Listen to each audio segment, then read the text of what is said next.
Hi friends, welcome back to 5 star rating kitchen. ఈరోజు వీడియోలో సేమియాతో special button idli తయారు చేసుకోబోతున్నాం. ఇది ఈ టమాటా పచ్చడితో మంచి కాంబినేషన్తో ఉంటుంది. అది ఎలాగో చూద్దాం. ముందుగా ఒక బౌల్లో 1 కప్పు పెరుగు వేసుకోండి.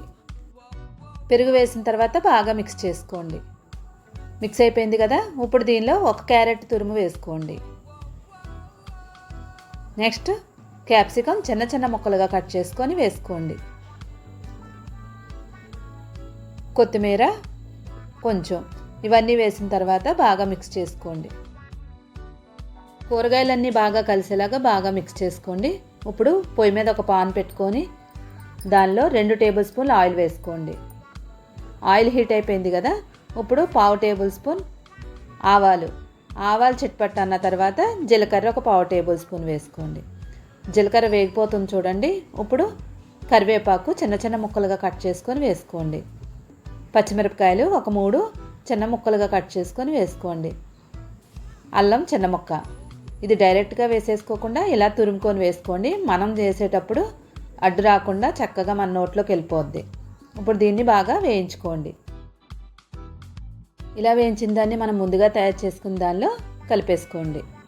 చూడండి, అంతా వేసేసుకొని ఇవన్నీ కలిసేలాగా మిక్స్ చేసుకోండి. ఇలా మిక్స్ అయిన తర్వాత ఇప్పుడు దీనిలో మనం గోధుమ సేమియాలు తీసుకుంటున్నాము. మీ దగ్గర గోధుమ సేమియాలు లేకపోతే నార్మల్ సేమియాలన్నా తీసుకోవచ్చు. ఇంకా నేను ఇక్కడ వేయించినవి తీసుకుంటున్నాను. వేయించినవి లేకపోతే నార్మల్ అయినా తీసుకోవచ్చు. అవన్నీ వేసుకొని బాగా మిక్స్ చేసుకోండి. ఇప్పుడు బాగా మిక్స్ అయిన తర్వాత మన దగ్గర పెరుగుది ఉన్నది కదా, దానిలో కొంచెం వాటర్ని వేసుకొని దానిలో వేసేసుకోండి. మరీ ఎక్కువ వాటర్ వేసుకోకండి, కొంచెం సరిపోతుంది. రుచికి తగినంత సాల్ట్ వేసిన తర్వాత మళ్ళీ బాగా కలుపుకోండి. ఉప్పు అంతా బాగా కరిగేలాగా కలిపేసుకొని దీన్ని ఒక 10 నిమిషాల పాటు మూత పెట్టుకొని రెస్ట్ ఇవ్వండి. 10 నిమిషాల తర్వాత మన బ్యాటర్ రెడీ అయిపోయింది. చూడండి, మరి వాటర్ వేసేసుకోకండి, ఇలా ఉంటే సరిపోద్ది. చూడండి, సాఫ్ట్గా అయిపోయాయి. బ్యాటర్ రెడీ అయిపోయింది కదా. ఇప్పుడు ఇడ్లీ పాత్ర కానీ ఇలాగా బటన్ ఇడ్లీ చేసేది ఏమైనా ఉంటే దానిలో మనం ఈ బ్యాటర్ని కొంచెం కొంచెం పెట్టేసుకోండి. ఇది ఈవినింగ్ పూట తినడానికైతే ఇలా బటన్ ఇడ్లీ లాగా ఉంటే మనకి ఇవి చాలా టేస్ట్గా ఉంటాయి. మరీ పెద్దగా లేకుండా గుట్టుకుమని తినేయచ్చు. చూడండి, ఇలాగే మొత్తం అన్నింటినీ వేసేసుకోండి. ఇప్పుడు ఇడ్లీ పాత్రలో ఇది పెట్టేసుకొని 10 నిమిషాలు కుక్ అవనివ్వండి.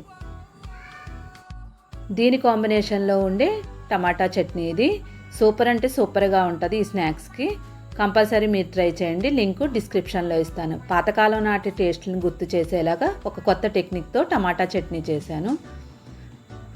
చూడండి, ఇడ్లీ రెడీ అయిపోయింది. మూత తీసి చూద్దాం. వావ్, మన సేమియా బటన్ ఇడ్లీ రెడీ అయిపోయింది. ఇప్పుడు దీన్ని బయటికి తీసుకొని చల్లారనివ్వండి. 1 నిమిషం చల్లారిన తర్వాత దీన్ని ఒక ప్లేట్లోకి సర్వ్ చేసేసుకోండి. ఇది గోధుమ సేమియాతో తయారు చేసాం కదా, ఇంకా వెజిటేబుల్స్ కూడా వేసాము. ఇది చాలా హెల్దీ అయిందండి. తప్పకుండా మీరు ట్రై చేయండి. ఈ వీడియో కనుక మీకు నచ్చినట్లయితే లైక్ చేయండి, షేర్ చేయండి. ఎలా ఉందనేది కామెంట్ చేయండి. ఛానల్ని సబ్స్క్రైబ్ చేసుకొని పక్కనే ఉన్న బెల్ ఐకాన్ని క్లిక్ చేయండి. Thank you.